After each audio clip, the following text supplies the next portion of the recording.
Everyone remembers the leather jackets, the carnival, and the song that seemed to play on every radio in America that summer.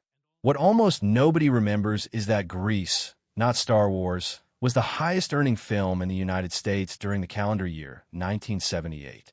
While Star Wars had already had its blockbuster moment the previous year, it was Grease that topped the domestic box office for 1978 itself, pulling in roughly $160 million. A musical about greasers and cheerleaders quietly out-earned the biggest space saga in movie history during its own calendar year, and pop culture has mostly forgotten happened. What makes that even stranger is how the film got there.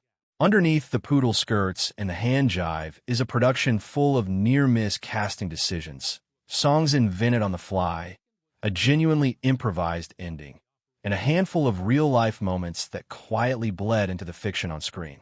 Here are 20 things about Grease that time has buried. Start with the money, because the numbers behind Grease are almost as wild as anything that happens in the plot. The film was shot on a budget of roughly $6 million, a strikingly small figure even by the standards of 1978, when Paramount's own Superman that same year cost nearly 10 times as much. Grease went on to earn close to $400 million worldwide, making it, at the time, the highest-grossing movie musical ever made, a title it would hold for roughly 3 decades before eventually being overtaken. It didn't even open at number 1. In its first weekend, Grease actually finished in second place at the box office behind Jaws 2, before climbing to the top spot the following week and staying there for weeks on end, eventually setting a record for the fastest film of its era to cross $40 million in ticket sales. None of that success came from a cast that actually looked like teenagers. Travolta was 23 during filming, Newton-John was 29, and Stockard Channing was 33, playing a supposed high school senior. Several of the other Pink Ladies and T-Birds were in their late 20s and early 30s as well, which means that for all its convincing choreography and youthful energy, Rydell High was behind the scenes, populated almost entirely by adults, giving an extremely convincing impression of teenagers. Here's something almost nobody knows about how the project began. Years before Travolta was ever attached, producer Alan Carr's original dream casting for a film version of Grease was Elvis Presley as Danny Zuko and Anne Margaret as Sandy. Neither one ended up in a movie, but Presley's connection to the project didn't end there. According to industry reporting, he was actually offered the small role of teen angel in the finished film and turned it down, a strange footnote in a movie that would go on to quote his name directly in one of its own musical numbers. The role that eventually defined John Travolta's career very nearly went to someone else entirely. Paramount and director Randall Kleiser first wanted Henry Winkler, who was at the absolute height of his fame playing Fonzie on Happy Days. Winkler said no. He worried that playing another leather-jacketed 1950s tough guy would trap him permanently in the same character, so he passed on Danny Zuko. Years later, reflecting on the decision, Winkler admitted flatly that he had been dumb and called it one of the biggest regrets of his career. Travolta wasn't a stranger to the material when the studio came calling.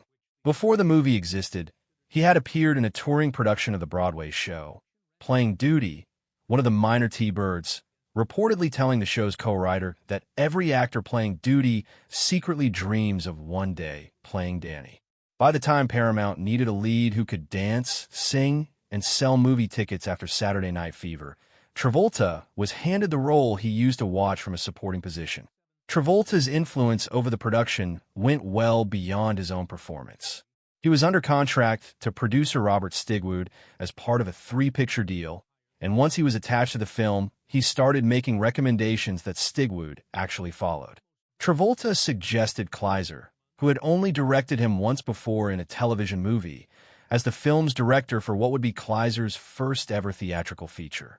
He also pushed hard for a little-known pop singer named Olivia Newton-John to play Sandy, at a time when producers were considering names like Carrie Fisher, Susan Day, Marie Osmond, and Deborah Raffin instead.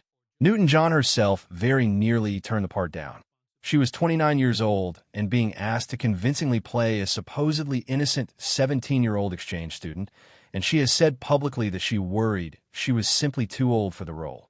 Before agreeing to sign on, she insisted on doing a full screen test, wanting proof on camera that she could actually pass as a teenager, rather than taking the studio's word for it. Travolta didn't take the role of Danny unconditionally, either. According to people who worked on the production, he set two personal terms before agreeing to star. He wanted his hair dyed jet black, closer to Elvis Presley or Rock Hudson than his own natural color, because he felt it suited the surreal, heightened 1950s tone of the film, and he wanted to be the one singing Greased Lightnin', a number that in the original stage musical actually belonged to Kinnicky, not Danny. That second condition mattered enormously for another actor on set. Jeff Conaway, who ended up playing Kinnicky, had actually starred as Danny Zuko himself in the Broadway production before the movie was made.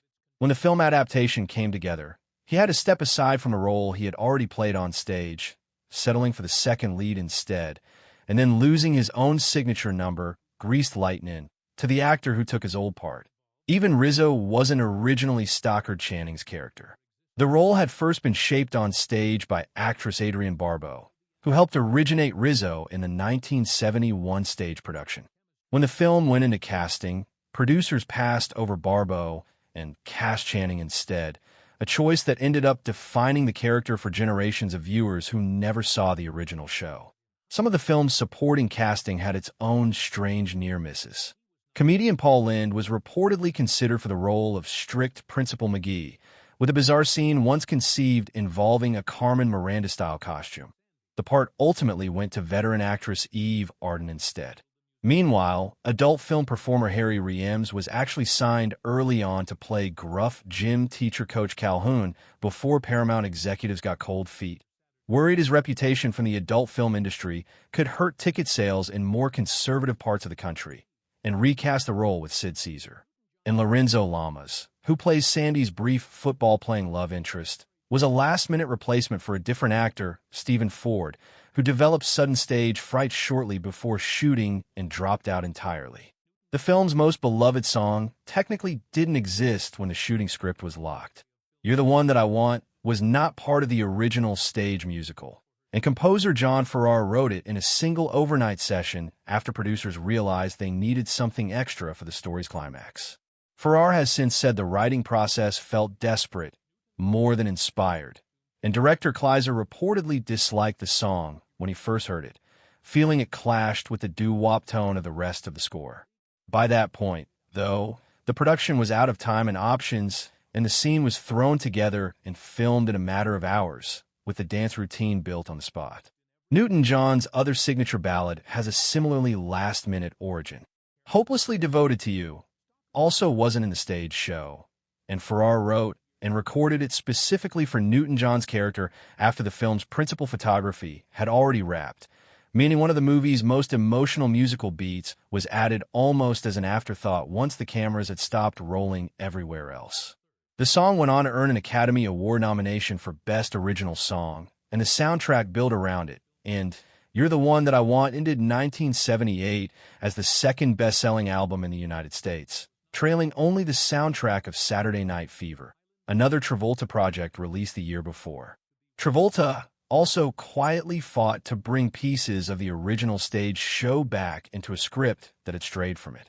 The film's screenplay had been written largely by producer Alan Carr and screenwriter Bronte Woodard, without much involvement from Jim Jacobs and Warren Casey, who had written the original musical.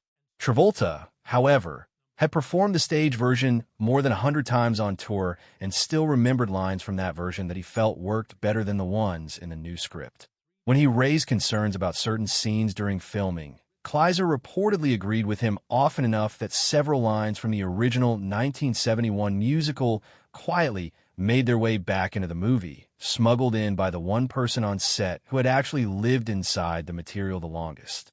Stockard Channing's own solo number nearly didn't survive at all. There Are Worse Things I Could Do, Rizzo's raw, defiant ballad, was reportedly close to being cut from the film entirely. Channing has said she personally pushed to keep it in, arguing that without it, Rizzo would come across as nothing more than a tough exterior with no depth underneath. The song stayed, and it remains one of the most serious emotional moments in a movie otherwise built around nostalgia and fun. Grease also carries an eerie, entirely accidental connection to one of music's most famous deaths. The scene featuring Look at Me, I'm Sandra Dee, in which Rizzo mockingly sings, Elvis, Elvis, let me be, keep that pelvis far from me, while looking at a picture of Presley, was filmed on August 16, 1977, the exact day Elvis died. Kleiser later told reporters the entire cast and crew found out mid-shoot as the news spread, calling the coincidence very eerie on a day everyone already knew the timing of. Travolta's own real-life grief quietly shaped the film in another moment.